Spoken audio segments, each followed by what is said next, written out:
ನಿಮ್ಮ ಮಧ್ಯದಲ್ಲಿ ಅಣ್ಣ ಮಂಡೆ ಬಂಡೆ ಮಂಡೆ ಮಂಡೆ ಅಲ್ಲ ಮಂಡೆ ನಿನ್ನದ್ದು ಮಂಡೆ ಮೇಲೆ ಎಣ್ಣೆ ಎಣ್ಣೆ ಎಣ್ಣೆ ಎಲ್ಲಿಯೆಲ್ಲ ಉಳ್ತದೆ ಯಾರಿಗೆ ಎಣ್ಣೆ ನೈಮಣಿ ನೈಮಣಿ ಎಣ್ಣೆ ನಾರಿಮಣಿ ನಾರಿಮಣಿ ಹೆಣ್ಣು ಅವರು ಜನರನ್ನು ನೋಡಿದ್ದು ಮೊನ್ನೆ ಮಾತಾಡಿದ್ರು ಹೊಗಳಿಕ್ಕೆ ಆರಂಭ ಮಾಡಿದ್ರು ಹೊಗಳಿಕ್ಕೆ ಅವರಿಗೆ ಎಂತದ್ದು ಗೊತ್ತಾ ಬ್ರಹ್ಮಚಾರಿಗಳಿಗೆ ಹೊಗಳಿಗೆಲ್ಲ ನಮ್ಮ ಹತ್ರ ಕಲಿತು ಎಂತ ಹೊಗಳಿದ್ದು ಅವನು ಏನು ಹೊಗಳಿದ್ರು ಕುಂದಾಪುರ ಬದಲೇ ಕುಂದಾಪುರ ಬದಲೇ ಕುಂದರದನೆ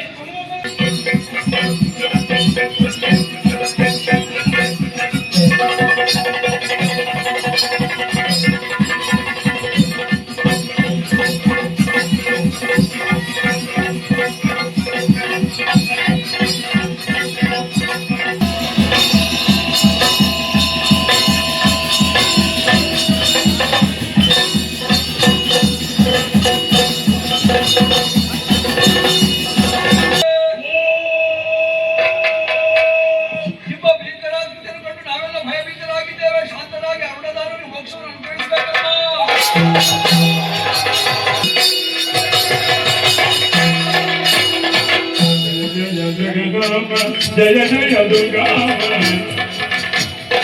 ಜಯ ಜಯ ಸುಂದರಿ ಸುಂದರಿ ಇದು ಮಾಡ್ತಿದ್ದೆ ಯೋಚಿಸಬೇಡ ಎಷ್ಟೋ ಮಂದಿ ನಿನಗೆ ಹೇಳಿದ ಹಾಗೆ ನಂದಿನಿ ಗಿಲವನ್ನು ಸೇರಿ ಆ ಹೆಣ್ಣನ್ನು ವಿಚಾರಿಸಿ ಅವಳ ಒಪ್ಪಿಗೆ ಮಾತ್ರ ತರ್ತೇನೆ ಅಲ್ಲದೆ ಹೋದರೆ ನೇರವಾಗಿ ನಿನ್ನ ಬಳಿಗೆ ಇದೇನೆ ಸಮಾನ ಹೋಗಿ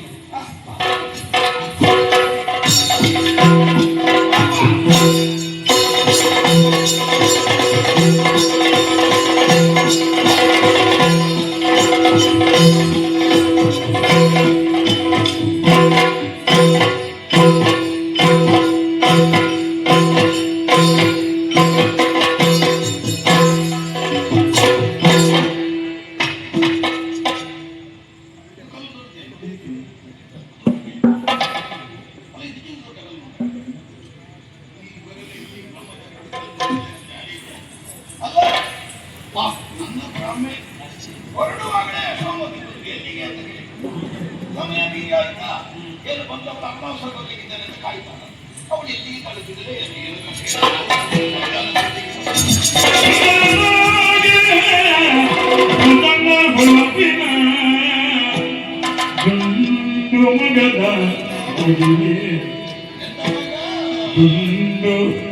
ಮುಗದ ಮೋಗಿರಿಯ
ನಿನ್ನನ್ನು ನೋಡಿದರೆ ನಾನು ಎಲ್ಲಿದ್ದೇನೆ ಅನ್ನೋದು ನನಗೆ ಮರೆತು ಹೋಯಿತು.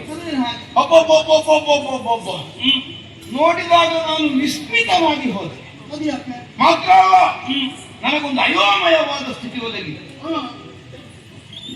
ಎಲ್ಲ ನೋಡುವ ಹಾಗಿದ್ದದ್ದೇ ಆಗುವಾಗ ಎಲ್ಲಿ ನೋಡುವುದು ಯಾವುದನ್ನು ಬಿಡುವುದು ಅಂತ ಗೊತ್ತಾಗುತ್ತೆ. ಶರೀರದಲ್ಲಿ ಎಲ್ಲ ಅಂಗಾಂಗಗಳು ಬಳುಕುವ ಬಳ್ಳಿಯೇ ಸಜೀವವಾಗಿ ನಡೆದು ಒಂದು ಹಾಗೆ. ಇದನ್ನು ನೋಡಿದರೆ ಹೆಣ್ಣು ಮಕ್ಕಳಿಗೆ ಇಂಥ ಒಂದು ಶರೀರ ಇದ್ದಿದ್ದನ್ನು ಒಂದು ಕಲ್ಪನೆಯೂ ನನಗಿಲ್ಲ. ಹೌದಾ? ಮತ್ತೆ ಎಂತದಿದು? ಆ ಬ್ರಹ್ಮ ಎಷ್ಟು ದಿವಸ ಕಷ್ಟಪಟ್ಟಿದ್ದವ ನಿನ್ನನ್ನು ನೀ ವೇಷ ಮಾಡಿಬಿಟ್ಟಲ್ಲ. ಈ ಸ್ವರೂಪದಿಂದ ಬರಬೇಕು ಅಂತ ಅರ್ಧಚಂದ್ರಾಕೃತಿಯ ಹಣೆ, ಬಾಗಿದ ಹುಬ್ಬು, ನೀಳ ಕಣ್ಣು, ಉದ್ದ ಮೂಗು, ಕೆಂಪೆ ಸಪ್ಪು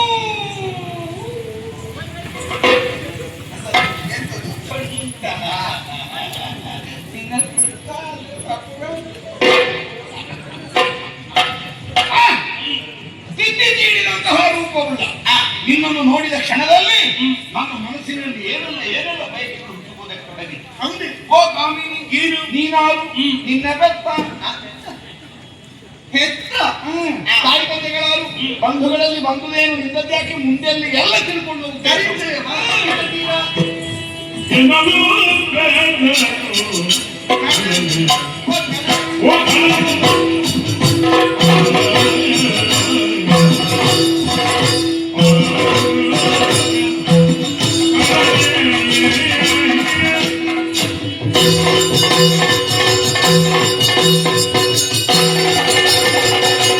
ಮಾಡ್ಲಿಕ್ಕೆ ಸಾಧ್ಯ ಇಲ್ಲ. ಯಾರಾದ್ರೂ ಇನ್ನೊಬ್ಬರು ಕೊಟ್ಟೆ ಆಗಬೇಕು. ಪ್ರೀತಿಯಿಂದ ಕೊಟ್ಟದನ್ನು ಆಗಿದ್ದು ಕರೀಲಿಕ್ಕೆ ಹೆಸರು ಇಡಿಸಿದ್ದಾರೆ. ಏನೆಂದು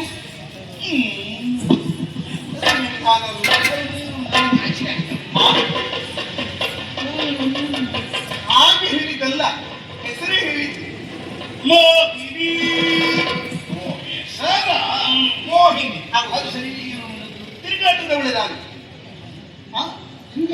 ಅನುಭವ ಮೀರುವುದು ನನಗಿಲ್ಲ. ಓ, ಅಪ್ಪ ಅಮ್ಮನೇ ಗೊತ್ತಿಲ್ಲ. ಮತ್ತೆ ನಾನು ಸಾಕಿದವರಿದ್ರಲ್ಲ ಊರಿನವರೆಲ್ಲ. ಹೌದು, ಹಾಗೆ ನಾ 1 ವರ್ಷಕ್ಕಾಗಿ ಹೋಗಿದ್ದೇನೆ. ಅವರ ಮನೆಗೆ ಇರ್ತೇನೆ, ಮತ್ತೊಮ್ಮೆ ಹಿಂತಿರುಗಿ ಬರ್ತೇನೆ. ಇಂಥ ಸ್ಥಳದಲ್ಲಿ ಇರುವುದೆಂಬುದಾಗಿ ನಿಗದಿತವಾಗಿ ಇಲ್ಲ. ನಿರ್ಣಯ ಇಲ್ಲ. ನಿನ್ನೆ ಇಲ್ಲ, ಬಂಧು ಬಳಗ ಇಲ್ಲ, ಸಂಬಂಧಿಕರಿಲ್ಲ, ನೆಂಟರಿಷ್ಟರಿಲ್ಲ. ಇಲ್ಲ, ಹಾಗೆ ತಿರುಗಾಟ ಮಾಡಿ ಇಲ್ಲಿ ತನಕ ಬಂದ್ವಿ. ಅಂತೂ ನಿನ್ನ ತಿರುಗಾಟ ಹೇಗೆ ಈ ಸಲ?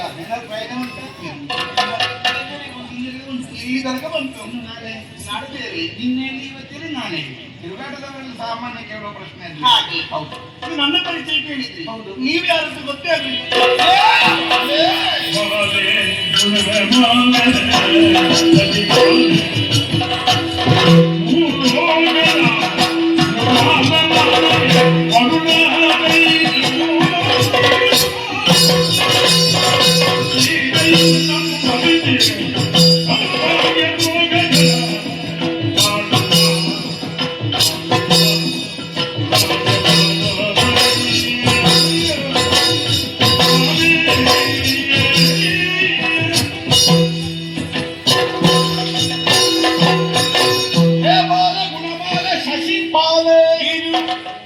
ನಾನು ಯಾರು ಅಂತ ಯಥಾರ್ಥಕ್ಕೂ ಗೊತ್ತಾಗಲಿಲ್ಲ.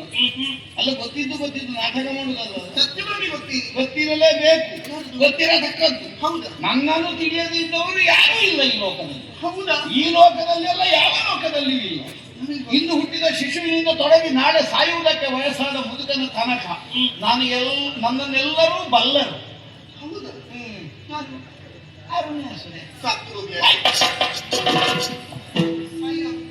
ನರಮನಿಂದ ಸಾಲ ತಗೊಂಡವ ನಮ್ಮ ಅರುಣಾಸುರ. ಅದು ನಿಮಗೆ ಶಾಪ ಹಾಕಿದ್ದಲ್ಲ. ನಾನು ನನ್ನ ಬುದ್ಧಿಗೆ ನಾನು ಹೇಳಿದ್ದೆ, ಇಂತಹ ಒಂದು ವ್ಯಕ್ತಿ ಬಂದ್ರೆ ಅವರ ಪರಿಚಯ ನನಗಾಗ್ಲಿಲ್ಲಲ್ಲ. ಅಲ್ಲಿ ಅರುಣಾಸುರ ನಾನು ಅಂತ ಗೊತ್ತಿಲ್ಲ, ಅರುಣಾಸುರ ಏನು ಅಂತ ಗೊತ್ತು, ಕೇಳಿ ತಿಳಿದಿದೆ. ಕೆಲವು ಸಲ ಹಾಗಾಗ್ತದೆ, ವ್ಯಕ್ತಿತ್ವ ಗೊತ್ತಿರುವುದಿಲ್ಲ, ವ್ಯಕ್ತಿತ್ವ ಗೊತ್ತಿಲ್ಲ. ಹೌದು, ನಿನಗೆ ವ್ಯಕ್ತಿತ್ವ ಗೊತ್ತಿದೆ, ವ್ಯಕ್ತಿ ಗೊತ್ತಿಲ್ಲ. ಹಿಂದೆ ಕಂಡದ್ದು ನನ್ನ ಕೆಲಸ ಏನು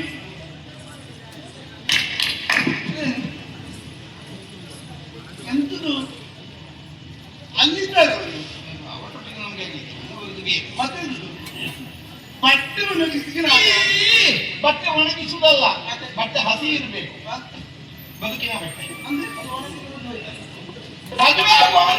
ಮದುವೆ ನಾವು ಬೇಡ, ನನ್ನನ್ನು ಹೀಗಾಗಿ ನೋಡಿದ್ರೆ ನೀನು ನನ್ನನ್ನು ಅದು ಎರಡು ಒಂದೇ. ಆದ್ರೆ ಒಂದು ಪ್ರಶ್ನೆ ಕೇಳುವುದು, ಈ ಹಿಂದೆ ಶೋಣಿತಾಪುರದಲ್ಲಿ ಶುಂಭಾಸುರನು ಎಂಬವನಿದ್ದಾನೆ. ಅಯ್ಯೋ ಎಲ್ಲಿ ಹೋದ್ರು ಈ ಕಥೆ ನಮಗೆ ಸಾಕಾಗಿ ಹೋಯ್ತು. ಎಲ್ಲಿ ಹೋದ್ರು ಈ ಶುಂಭ ಅಲ್ಲಿದ್ದಾನೆ, ಈ ಶುಂಭ ಇಲ್ಲಿದ್ದಾನೆ, ಕೇಳುವ ಅಂತ.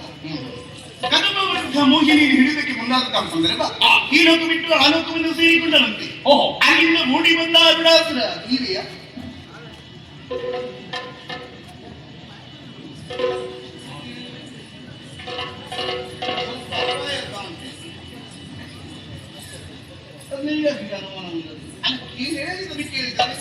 ಈಗ ನನ್ನನ್ನು ನೋಡುವ ಒಂದು ಓಡುವ ಅರುಣಾಸುರನಾಗಿ ಕಾಣ್ತದೆ, ಕಾಣುವುದಿಲ್ಲ. ನಾವೇನಿದ್ರು ಓಡಿಸುವ ಅರುಣಾಸುರ, ಓಡುವ ಅರುಣಾಸುರ ಅಲ್ಲ, ಅಂದ್ರೆ ಜನನಾಗಿ. ಆದ್ರೆ ಈಗ ಮಾತ್ರ ವ್ಯಕ್ತಿತ್ವ ಬೇರೆ ಏನು ಅಂದು ಹೆದರಿ ಓಡಿದ್ದಾಗ ಅದಕ್ಕೆ ದ್ವೈದಿ ಭಾವ ಅಂತ ಹೆಸರು. ವಿರೋಧಿ ಪ್ರಬಲನಾಗಿದ್ದಾಗ ನಮ್ಮನ್ನು ನಾವು ಉಳಿಸಿಕೊಂಡು ನಾವು ಬಲವಂತರನ್ನಿಸಿಕೊಂಡು ಆಮೇಲೆ ವಿರೋಧಿಯ ನಾಶ ಮಾಡಬೇಕು. ರಾಜಕೀಯಕ್ಕೆ ಇದು ಪ್ರಶಸ್ತವಾದಂತಹ ವ್ಯವಹಾರ. ಆದ್ದರಿಂದ ಆಗ ಹಾಗೆ ಮಾಡಿದ್ದೇನೆ. ನಾನೇ ತ್ರಿಭುವನದ ದೇವರು. ಇದು ಬಲ ಬಂದಿದೆ. ಕದಂಬ ವಿರುದ್ಧ ಮೋಹಿನಿ ಇಲ್ಲಿಗೆ ನಿಮ್ಮ ಮುಂಭಾಗಕ್ಕೆ ಬಂದ್ರೆ ಮನ್ನಿಸ್ತೀರೋ, ಮಾನಿಸ್ತೀರೋ, ವರಿಸ್ತೀರೋ?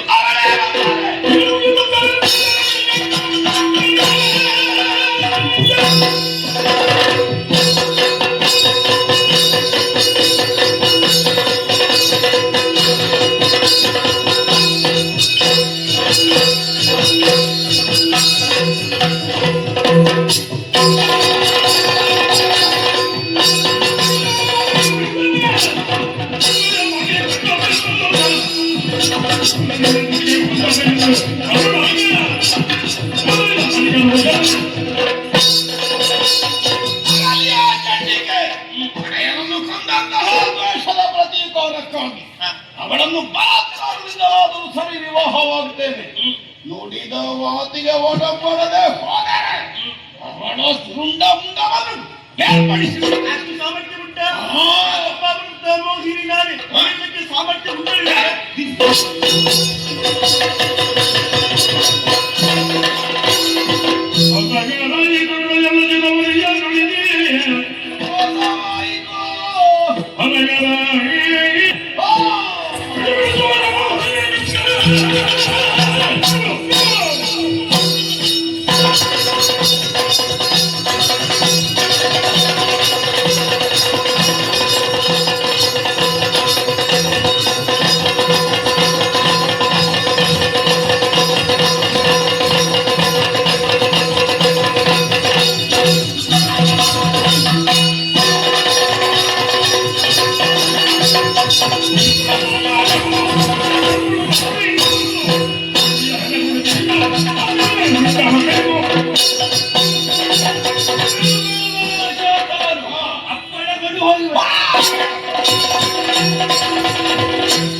ಯಾರನ್ನು ಪೂಜಿಸಬೇಕಾಗಿತ್ತು ಅವಳನ್ನು ಶಪಿಸುವುದಕ್ಕೆ ಮುಂದಾಗಿದ್ದಾರೆ ಅಂತಾರೆ. ಸುಮ್ಮನೆ ನಡಿಬಾರ್ದು.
ಅದುವೇ ನಿನ್ನ ಒಡೆಯ ಇದ್ದ ಇದ್ದಾನಲ್ಲ.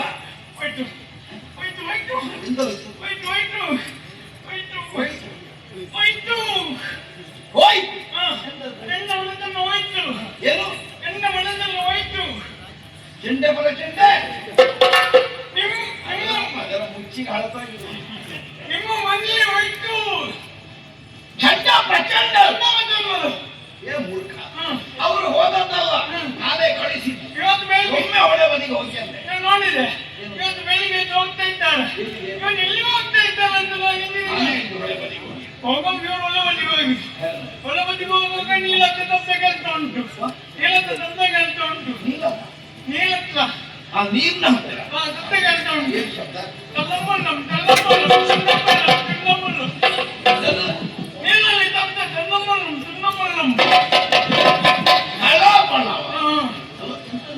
ನೀರಿಗೆ ತಪ್ಪೆ ಕೇಳುದು. ಅವನು ನೀರು ಜುಳು ಜುಳು ಜುಳು ಜುಳು ದಿನ ಅಂತ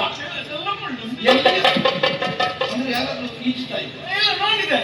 ನೀಲ ಮಧ್ಯದಲ್ಲಿ ಮಂಡೆ, ನೀಲ ಮಧ್ಯದಲ್ಲಿ ಮಂಡೆ, ನಿಮ್ಮ ಮಧ್ಯದಲ್ಲಿ ಅಣ್ಣ ಮಂಡೆ, ಬಂಡೆ ಮಂಡೆ ಮಂಡೆ ಅಲ್ಲ, ಮಂಡೆ ನಿನ್ನದ್ದು. ಮಂಡೆ ಮಂಡೆ ಮೇಲೆ ಎಣ್ಣೆ ಎಣ್ಣೆ ಎಣ್ಣೆ ಎಲ್ಲೆಲ್ಲ ಉಳ್ತದೆ ಯಾರಿಗೆ?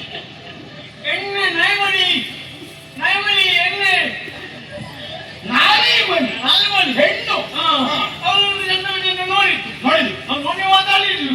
ಹೊಗಲಿಕ್ಕೆ ಆರಂಭ ಮಾಡಿದ್ರು. ಹೊಗಳಿಕ್ಕೆ ಅವರಿಗೆ ಎಂತದ್ದು ಗೊತ್ತಾ? ಬ್ರಹ್ಮಚಾರಿಗಳಿಗೆ ಹೊಗಳಿಗೆಲ್ಲ ನಮ್ಮ ಹತ್ರ ಕಲಿಗೆ ಎಂತ ಹೊಗಳಿದ್ದ ಅವಳು. ಏನು ಹೊಗಳಿದ್ರು?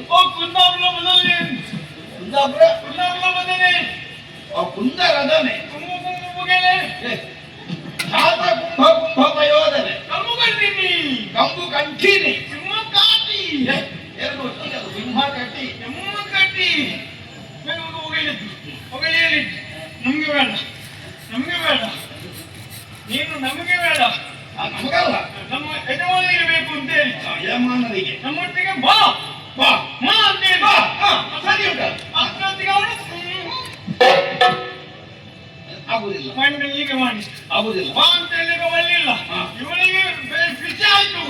ಸಿಟ್ಟು ಬಂತು, ಸೀಟು ಬಂತು, ಸೀಟು ಬಂತು, ಸ್ವೀಟ್ ಅಲ್ವೋ ಸಿಟ್ಟು. ಸಿಟ್ಟು ಬಂತು, ಸಿಟ್ಟು ಬಂತು. ಹಿಂದಿನಿಂದವಾಗಿ ಅವಳ ಕವಲಿಗೆ ಕೈ ಹಾಕಿ ಅವಳಿಗೆ ಅದಿತ್ತ ಹಿಂದಿನಿಂದ ಕವಲಿಗೆ ಕೈ ಹಾಕಿದ್ದು. ಕೌಳಿಗೆ ಅವಳ ತುಬುಳು ತುಬುಳು ಓ ತುಳುವು ತುಳುಮೆಗೆ ಕೈ ಹಾಕಿ ಕಬಾಡಿ ಕೈ ಹಾಕಿದ್ದಲ್ಲ. ಕಣ್ಣಿಗೈ ಕಣ್ಣಿಗೈ ಕಣ್ಣಿಗೈ ಅದ್ಯಾಗ ಎಲ್ಲಿರುವುದು? ಕುಣ್ಣಿಗೈ ಕಣ್ಣಿಗೈ ಎಂತದ ಚಂಡಿಕಾಯಿ? ಇದ್ದದ ನಾಳೆ ಕವಲಿ ಹಾಕಿ ಇದ್ದದಲ್ಲ ಕಣ್ಣು ಕಣ್ಣಿಕಾಯಿ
ದೀರ್ಘವಂತಹ ಕರೆ ಗಾಢ ನಿದ್ರೆಯಲ್ಲಿರುವಂತಹ ಹೊತ್ತಿನಲ್ಲಿ ಯಾಕಾಗಿ ಕರೆಯಿತು ಏನಾಗಬೇಕು ಅಂತ ಹೇಳಿ.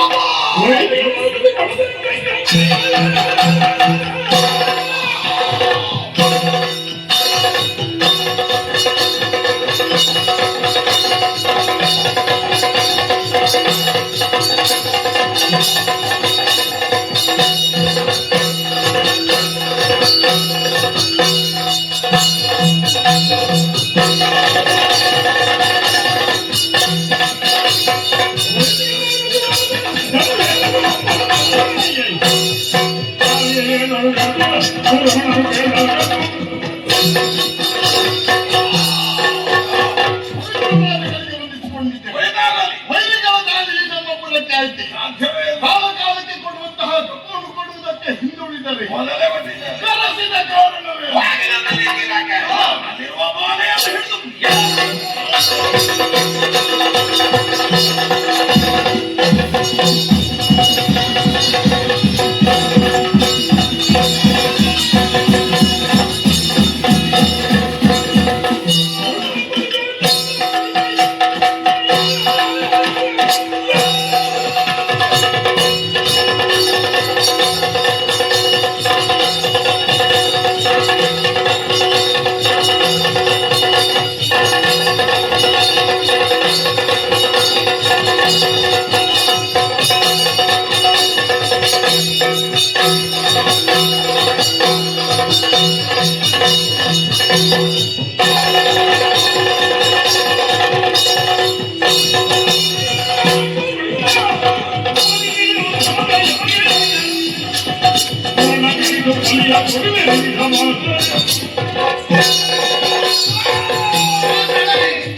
ಮಾಂಗಲ್ಯ ಭಾಗ್ಯ ಉಳಿದೆಂದು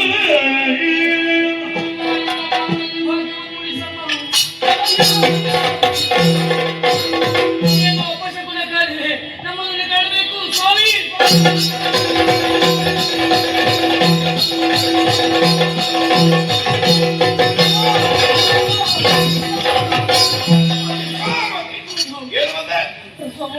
ನಂತರ ಒಳಕ್ಕಾಗಿ ಹೋದವರಲ್ವೇ? ಎಲ್ಲಿ ನಂದನದ ಮೋಹಿನಿಯು? ಪ್ರಭು, ಚಂಡಿಕೆ ಬಂದಿದ್ದಾಳೆ ಅಂತ ಅರ್ಥ ಏನು? ದುಷ್ಟರನ್ನು ಶಿಕ್ಷಿಸುವುದಕ್ಕಾಗಿ, ಶಿಷ್ಟರನ್ನು ಕೊರೆಯುವುದಕ್ಕಾಗಿ ಬಂದಿದ್ದಾಳೆ ಪ್ರಭು. ನಾವು ಮಾಡಿದ ಕಾರ್ಯವನ್ನು ದುಷ್ಟತನವಲ್ವೇ? ಋಷಿಕುಮಾರಕರನ್ನು ಪೀಡಿಸಿದಲ್ವೇ? ಯಾಗಾದರನ್ನು ಹಾಳಸಗಿದ್ದಿರಲ್ವೇ? ವಿರೋಧಿಗಳಾದ ದೇವತೆಗಳ ವರ್ಚಸ್ಸು ಕುಗ್ಗಿಸಬೇಕು ಅಂತ ದುರ್ಗಾ ಮಂದಿರವನ್ನು ಯಾಕೆ ನೆಲಗಡವಿದೆ? ಯಾವ ದುರ್ಗೆ? ಲೋಕಕ್ಕೆಲ್ಲ ನಾನೇ ದೇವರು ಮತ್ತೆ ದುರ್ಗೆ ಅಂತ. ದೇವರು ದೇವರು ಅಂತ ಆಡುವುದಾದ್ರೆ ನಿಮ್ಮ ಭಕ್ತರಿಗೆ ಏನು ಕೊಟ್ಟಿದ್ದೀರಿ ಪ್ರಭು? ಅದು ನಂಬಿದವರ ಹತ್ರ ಹೇಳ್ಬೇಕು. ನೀವು ಕಲಿಸಿಕೊಟ್ಟಂತಹ ಇಬ್ಬರನ್ನು ಆಕೆ ಚಂಡಿಗೆ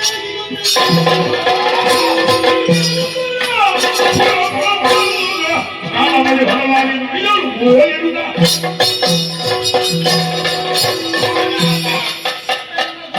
ನೀವು ಹೋಗಬೇಡಿ, ನಾನು ಹೋಗುತ್ತೇನೆ. ನೀನು ಯುದ್ಧ ಮಾಡ್ತೀಯ? ಯುದ್ಧ ಮಾಡುವುದಕ್ಕಾಗಿ ಹೋಗುವುದಲ್ಲ, ಆ ಚಂಡಿಕೆಯ ಬಳಿ ತೆರಳಿ ಪ್ರಾಣ ಭಿಕ್ಷೆಯನ್ನು ಬೇಡುವುದಕ್ಕಾಗಿ ಹೋಗುತ್ತಾ ಇದ್ದೇನೆ. ಅವರಲ್ಲಿ ಹೋಗ್ತೇನೆ ನಾನು. ಅಧಿಗದಲ್ಲಿ ದೀಪೋ ಬಲಿದು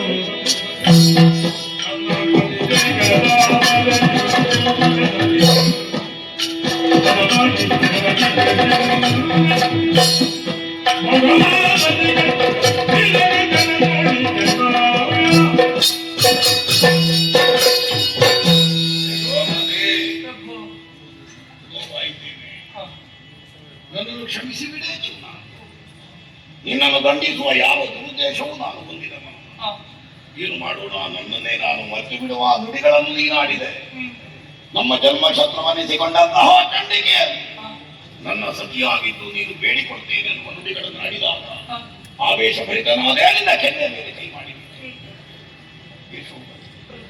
ಸುದೀರ್ಘವಾದಂತಹ ನಮ್ಮ ಸಂಸಾರ ಜೀವನದಲ್ಲಿ ವಿನೋದಕ್ಕಾಗಿ ವಿರಸವಲ್ಲ.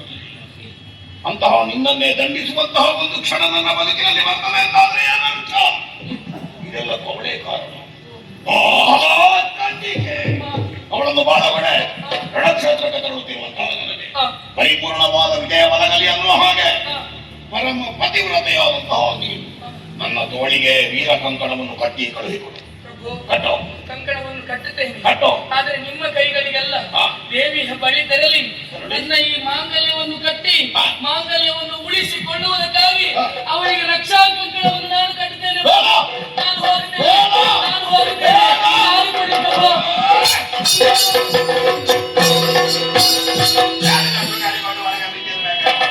ಅಯ್ಯೋ, ಅಯ್ಯೋ.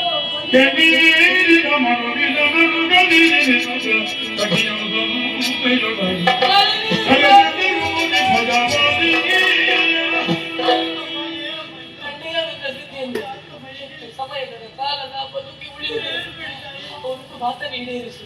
ಒಂದು ಜಾಬಾಲಿ ಮಹರ್ಷಿಗಳ ಬಳಿ ತೆರಳಿ ಒಂದು ಕಾರ್ಯವನ್ನು ಮಾಡುವುದಕ್ಕೆ ಹೇಳಿದ್ದೇನಲ್ವೇ? ಆ ಕಾರ್ಯವನ್ನು ಪೂರ್ಣಗೊಳಿಸುವುದಕ್ಕೆ ಹೇಳು. ಹೋಗುವುದಿಲ್ಲವೇ? ಇದು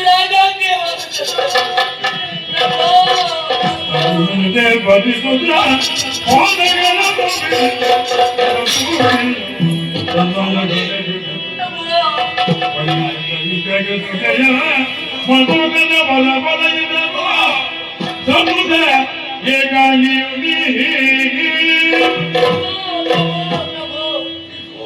ಯಶೋಮತಿ ಏನಾಯ್ತಾಯ್ತು? ನನ್ನವರಿಂತಹ ಪರಾಕ್ರಮಶಾಲಿಗಳು, ವರವನ್ನು ಪಡೆದಂತಹ ವರ ಬಲಾನ್ವಿತರು. ಈ ಹೊತ್ತಿಗೆ ಎಲ್ಲವೂ ಇದ್ದು ಏನೂ ಇಲ್ಲದಾಗುವಂತಹ ಪರಿಸ್ಥಿತಿ ನಿಮ್ಮದಾಗಿ ಹೋಯ್ತಲ್ಲ. ನನಗೇನಾಗಿದೆ? ಚೆನ್ನಾಗಿ ಆಯ್ತೇನಲ್ಲ? ಪ್ರಭು, ಕೊನೆಯ ದರ್ಶನ ಭಾವಿಸುತ್ತೇನೆ. ನಿಮ್ಮ ಪಾದದ ಧೂಳನ್ನೇ ಶ್ರೀರಕ್ಷೆ ಎನ್ನುವ ಹಾಗೆ ಶಿರದಲ್ಲಿ ಧರಿಸಿಕೊಂಡಿದ್ದೇನೆ. ಅಯ್ಯೋ, ನೀವು ನಿತ್ಯ ಮಾಡುವ ಕೆಲಸ. ಪ್ರಭು ನೋಡಿ, ಆಕಾಶ ಮಾರ್ಗದಲ್ಲಿ ಯಾರೋ ಅವರನ್ನು ಕರೆದಂತಹ ಅನುಭವ, ಯಾರೋ ಅವರನ್ನು ಕರೆದಂತಹ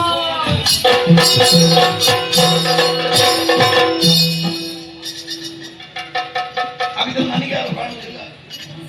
ನಿನಗೆ ಬಿದ್ದ ಏಟಿಗೆ ಎಂತೆಂತ ಕಾಣುತ್ತೆ. ಮತ್ತೆ ನನ್ನ ಹೆಂಡತಿಯನ್ನು ಕರೆಯುವ ಧೈರ್ಯದವ ಯಾರು? ಅವ ಅವಸ್ಥೆ ಇದೆಂತಂದ್ರೆ ನಿನ್ನ ಕೆಲಸ. ಇಲ್ಲಿ ಹುಡಿ ಕೂಡಲ್ಲಿ ನಿಂತುಕೊಂಡಿದ್ದೀರಿ, ಅಲ್ಲಿ ಒಂದು ಹಂಸಾತ್ಮಕ ಕಲ್ಪ ಇದೆ, ಹೋಗ್ಬಡಿಸು.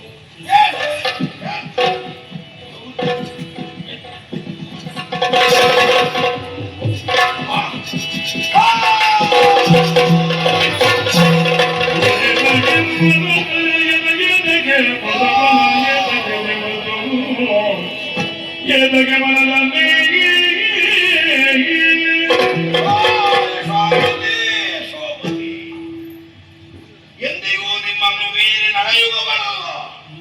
ಸದಾ ಕಾಲ ನಿಮ್ಮನ್ನು ಅನುಸರಿಸಿ ಬದುಕುವುದೇ ನನ್ನ ಬದುಕಿನ ಸಾಧ್ಯ.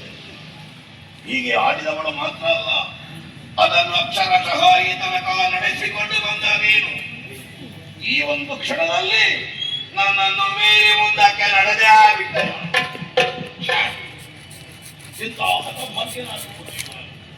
ಯಾವ ಶುಭ ಮುಹೂರ್ತದಲ್ಲಿ ನಿನ್ನ ಕರವಿಡಿದು ನನ್ನ ಮನದೊಳಗೆ ನಿನ್ನನ್ನು ಬಯಸಿಕೊಂಡು ಈ ಅರಮನೆಯೊಳಗೆ ನಿನ್ನನ್ನು ಕರೆತಂದನು. ಆ ಕ್ಷಣದಿಂದ ಈ ಮನೆಯ ಅರಮನೆಯ ಸೌಭಾಗ್ಯ ಲಕ್ಷ್ಮಿಯಾಗಿ ನನ್ನ ಪ್ರತಿಯೊಂದು ಹೇಳಿಕೆಯ ಹಿನ್ನೆಲೆಯಲ್ಲಿ ಕಾರಣ ಸ್ಥಾನದಲ್ಲಿ ಒದಗಿರುವುದು. ನೀನೇ ನನ್ನನ್ನು ಏಕಾಂಗಿಯಾಗಿ ಬಿಟ್ಟು ತೆರಳಿದರೆ ನನಗಿದು ಯಾವುದೇ ಆತಂಕೆ, ಎಲ್ಲವೂ ನಿರಂತಕ ಯಶೋ ಇಲ್ಲ. ಇಷ್ಟಲಾಗುವುದಕ್ಕೆ ಕಾರಣ ಯಾರು?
ಕೇವಲ ಗಣನನ್ನು ಎಳದೀನ ಅಧಿಪತಿ ಬಾಬನ ಅಭಿಷೇಕ ಜನರಿಗೆ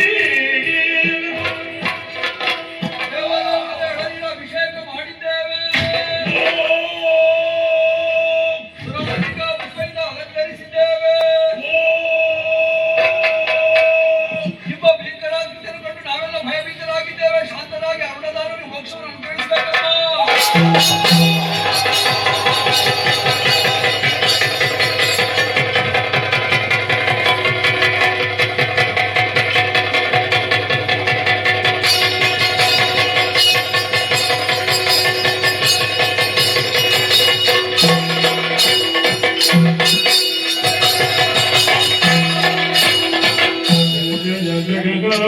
ಜಯ ಜಯ ಜಯ ದುರ್ಗಾ